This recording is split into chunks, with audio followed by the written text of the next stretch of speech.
10 কেইটা আছে দুটা আছে গতিকে 2 10 এটা 1 আছে 1 1 গতিকে ইয়াত কিমান হ'ব এটো কিমান হ'ব 1121 হ'ব এটা ইয়াত চোৱা 1000 আছে 100 দুটা আছে 1 তিনিটা আছে গতিকে কিমান হ'ব ইয়াত কিমান লিখিব লাগিব আমি 1000 এটো 1000 খৰ জায়গাত কিমান লিখিব লাগিব 2 দুটা খ আছে হয়নে 200 ইয়াত 10ক দিয়া নাই 0 10 যোগ তিনিটা 1 আছে 3 1 কিমান হ'ব 1203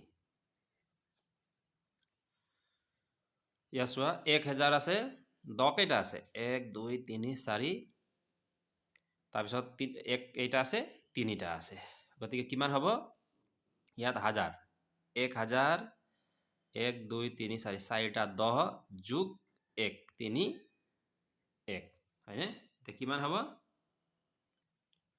এটো হ'ব 1043 ইয়াত চোৱা 1111 বিস্তৃত ৰূপ হ'ল 1000 যোগ 100 যোগ 10 যোগ 1 বিস্তৃত ৰূপত লিখিলে আমি কেনেকৈ লিখিব লাগিব এই এনেকৈ লিখিব লাগিব এতিয়া আমি ইয়াত বিস্তৃত ৰূপত লিখিব লাগিব 2222 কিমান হ'ব 2200 তাৰপিছত 20 যোগ 2 22 হ'ল কেনেকৈ হ'ল 1 10 শতক হাজাৰ হাজাৰৰ ঘৰত কি আছে 2 আছে গতিকে 2000 হ'ল 1 10 শতক শতকৰ ঘৰত আছে 2 200 হ'ল 1 10 দহকৰ ঘৰত আছে 2 20 হ'ল আৰু এককৰ ঘৰত আছে 2 2 ইয়াত এককৰ ঘৰত 2 লিখিলে আমি কিমান পালো 2222 তেনেকৈ এইটো 3904 হয়নে 1 10 শতক হাজাৰ 3904 দহকৰ ঘৰত 0 আছে চোৱাচোন এতিয়া কেনেকৈ লিখিব লাগিব এইটো 3000 লিখিব লাগিব প্ৰথমতে 3000 যোগ 1 10 শতক 900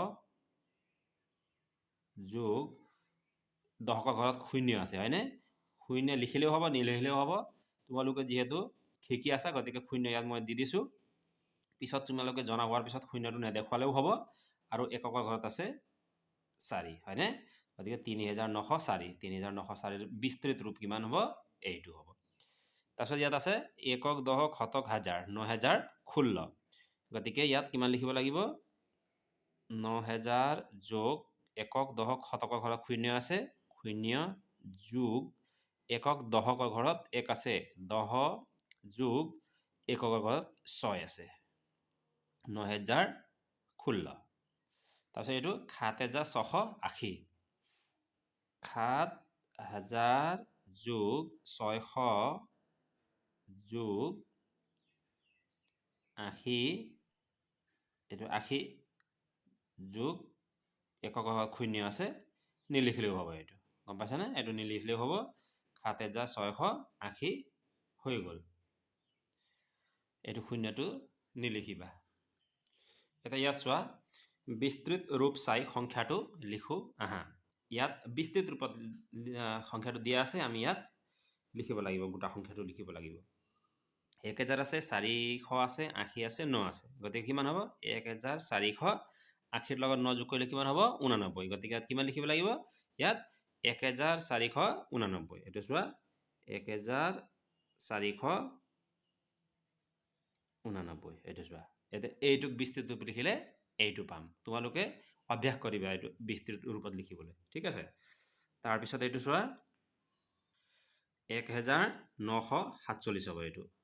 1947 হ'ব হয়নে তাৰপিছত এইটো চোৱা 5000 তাৰপিছত ইয়াত 0 আছে মানে শতকৰ ঘৰত একো নাই 0 আছে ইয়াত 80 যোগ 9 89 হ'ব গতিকে ইয়াত কিমান হ'ব 5089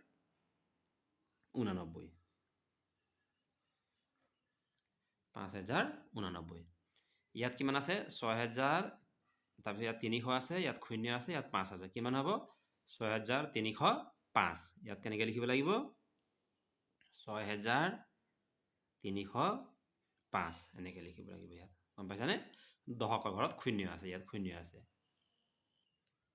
এতিয়া ইয়াত চোৱা অংকৰ স্থানীয় মান তলৰ সংখ্যাকেইটাত 5ৰ স্থান লিখো আহা 5241 1569 2357 6105 এই সংখ্যাকেইটাত 5ৰ স্থানটো কিমানত আছে এইটো লিখিব লাগিব ইয়াত একক দশক শতক হাজাৰ 5ৰ স্থান হাজাৰত আছে হয়নে ইয়াত একক দশক শতক 5ৰ স্থান কিহত আছে শতকত আছে গতিকে ইয়াত আমি শতক লিখিব লাগিব ইয়াত একক দশক 5ৰ স্থান দশকৰ স্থানত আছে হয়নে দশক লিখিব লাগিব ইয়াত একক 5ৰ স্থান এককত আছে এইটো চোৱা বুজি পালা নহয় 5ৰ স্থানীয় মান 5000 বা 5000 5ৰ স্থানীয় মান কিমান হ'ব 500 বা এইটো অংকেৰে 500 5ৰ স্থানীয় মান ইয়াত কিমান হ'ব